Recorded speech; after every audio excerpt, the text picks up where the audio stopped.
Hello दोस्तों, हम आपको explore sports and player channel में खुश आमदीद कहते हैं। दोस्तों, 4 साल तक कौमी टीम की क़यादत निभाने के बाद बाला आखिर बाबर आजम मुस्तफ़ी हो गए और उनकी जगह नई क़यादत सामने लाई गई है। दोस्तों, आज की वीडियो में हम आपको साबिक कप्तान बाबर आजम के 4 साल दौरे कप्तानी के नशीबो फराज बताएंगे। हम आपको ये भी बताएंगे कि बाबर आजम कैसे कप्तान थे और उन्होंने कितनी नाकामियां और कितनी कामयाबियां समेटी हैं।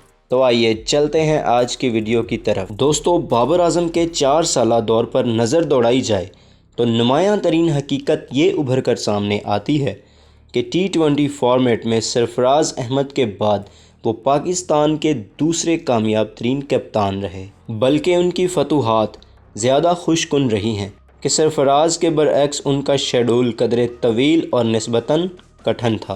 बाबर आजम की क़यादत का नुक्ता कमाल तब सामने आया जब 2021 के T20 वर्ल्ड कप में उन्होंने इंडिया के ख़िलाफ़ फ़तह हासिल की और ICC इवेंट्स की 46 साला तारीख़ में ये पहला मौका था जब पाकिस्तान ने आलमी मुकाबलों में रवायती हरीफ को शिकस्त दी। इसके एक ही बरस बाद ऑस्ट्रेलिया में मुनक़दा T20 वर्ल्ड कप में बाबर आजम की क़यादत ने मज़ीद अरूज देखा जब उनकी टीम इंग्लैंड के ख़िलाफ़ फ़ाइनल तक पहुंची और इवेंट की रन अप ठहरी। अगरचे इस फ़ाइनल मैच में अभी पाकिस्तान फ़तह के ऐन करीब आ चुका था, मगर शाहीन अफरीदी इंजरी के सबब अपने आखिरी 2 ओवर्स ना फेंक पाए और बाबर ट्रॉफ़ी उठाने से महरूम रह गए। मगर मुख्तसर फॉर्मेट में बाबर आजम की कामयाबियों का सिलसिला फिर भी जारी रहा और यके बाद दीगरे जनूबी अफ्रीका, ऑस्ट्रेलिया और न्यूज़ीलैंड को शिकस्त देते हुए उन्होंने पाकिस्तान को ICC वनडे रैंकिंग में दर्जा अव्वल तक पहुंचाया। दोस्तों, टेस्ट क्रिकेट में अगरचे बाबर आजम वैसी कामयाबियां ना समेट पाए, मगर ये भी उन्हीं की क़यादत में हुआ कि पाकिस्तान ने पहली बार होम सीरीज़ में जनूबी अफ्रीका को क्लीन स्वीप किया और हाल ही में श्रीलंका के दौरे पे दी पाकिस्तान वे नामी जारहाना अप्रोच की बदौलत एक और क्लीन स्वीप रकम की। लेकिन तस्वीर का दूसरा रुख ये है कि 3 Asia cup, 2 T20 world cup और हालिया वनडे वर्ल्ड कप तक पाकिस्तान की क़यादत करने के बावजूद बाबर आजम कोई बड़ा टाइटल जीतने में नाकाम रहे। उन पे तनकीद का नुमायां तरीन पहलू यही रहा है कि दबाव के हंगाम वो अपने असाब मजतमा नहीं रख पाते और फ़ैसला साजी में कलीदी गलतियां कर बैठते हैं। गुज़श्ता वर्ल्ड टेस्ट चैम्पियनशिप साइकिल का जब आगाज़ हुआ तो पाकिस्तान को फ़ाइनल के लिए फ़ेवरेट करार दिया जा रहा था, क्योंकि शेड्यूल के मुताबिक उन्हें किसी मुश्किल दौरे का सामना नहीं था।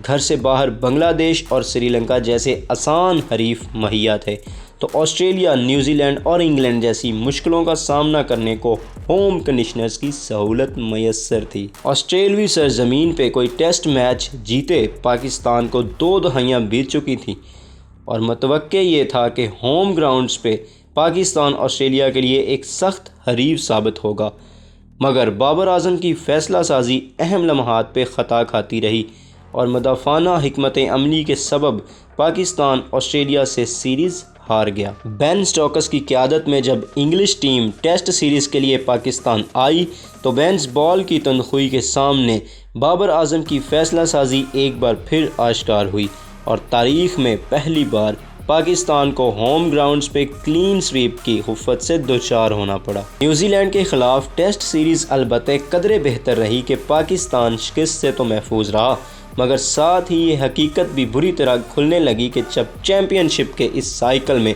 पाकिस्तान होम ग्राउंड्स पे भी एक टेस्ट मैच जीतने से कासिर रहा।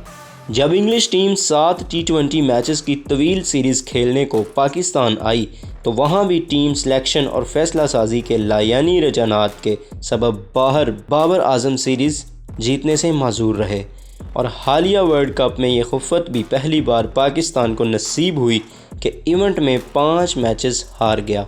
मगर निगाहों से ओझल एक पहलू ये भी है कि इस 4 साला अहद में बाबर आजम को 4 मुख्तलिफ PCB सरबराहान से मामला करना पड़ा।